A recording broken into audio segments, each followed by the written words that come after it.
51 সদস্য বিশিষ্ট ফতুল্লা থানা ওলামা দল আহ্বায়ক কমিটি অনুমোদন করা হয়েছে। 3 মাসের মধ্যে ইউনিয়ন কমিটি গঠন করতে হবে। আহ্বায়ক কমিটিতে আছেন আহ্বায়ক মোহাম্মদ জিলানী ফকির, সদস্য সচিব হাফেজ মোহাম্মদ মহসিন, সিনিয়র যুগ্ম আহ্বায়ক মাঝহারুল ইসলাম সুমন।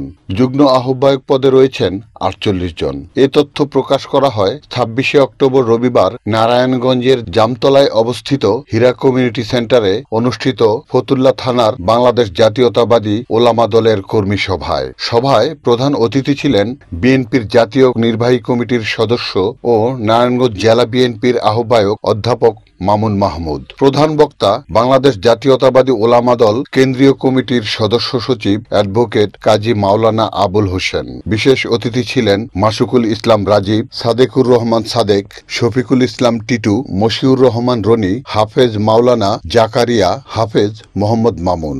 সভাপতিত্ব করেন মোহাম্মদ জিলানী ফকির। সঞ্চালনায় ছিলেন হাফেজ মোহাম্মদ মহসিন। আমাদের কাছে মানুষ হয়েছে যারা, তারা আমাদের বিপক্ষে দাঁড়িয়ে গিয়েছে। তারা হাটে মাঠে ময়দানে এই যে বিএনপি সম্বন্ধে মিথ্যাচার, তারা ধর্মীয় সম্বন্ধে ধর্মের অপব্যাখ্যা বিভিন্ন পথে তারা দিতেছে। অথচ দেখেন তাদের নেতারা ঘন্টা পর ঘন্টা আমাদের নেত্রী দেশ নেত্রী বেগম খালেদা জিয়ার সাথে সাক্ষাৎ করার জন্য গুলশান অফিসে নিচে বসে থাকতেন। আপনারা যেহেতু মসজিদের ইমাম, মাদ্রাসার মুহাদ্দিস, আপনারা সেখানে তুলে ধরবেন যে এই ধরনের বিভ্রান্তিমূলক প্রচার প্রচারণা দিয়ে হয়তো দুনিয়াতে কেউ লাভবান হতে পারবে, কিন্তু আখিরাত একেবারে বরবাদ হয়ে যাবে।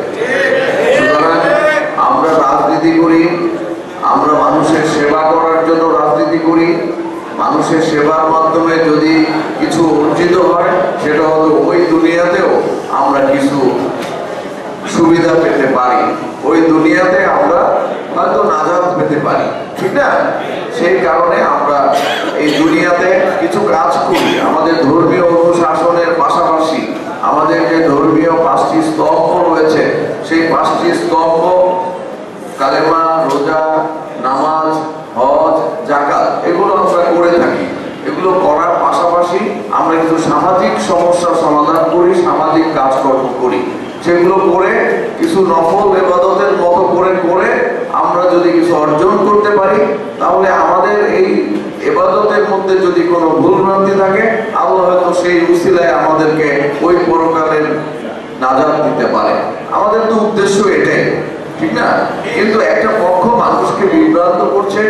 আপনাদের ওলামা দলের দায়িত্ব হবে আপনারা মানুষকে বোঝাবেন, হাটে গঞ্জে বাজারে আপনারা বিষয়টাকে পার্থক্যটাকে তুলে ধরবেন যে আমাদের সাথে তাদের পার্থক্য রয়েছে।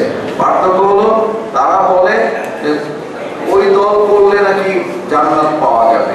এই ধরনের কথা যারা বলবে তাদেরকে যেন স্থানীয়ভাবে স্থানীয় লোকজন বাধাগ্রস্ত করে, প্রতিবাদ করে, বয়কট করে, প্রতিরোধ করে, ঠিক না? এই ধরনের কথা আমাদের ধর্মকে ছোট করছে।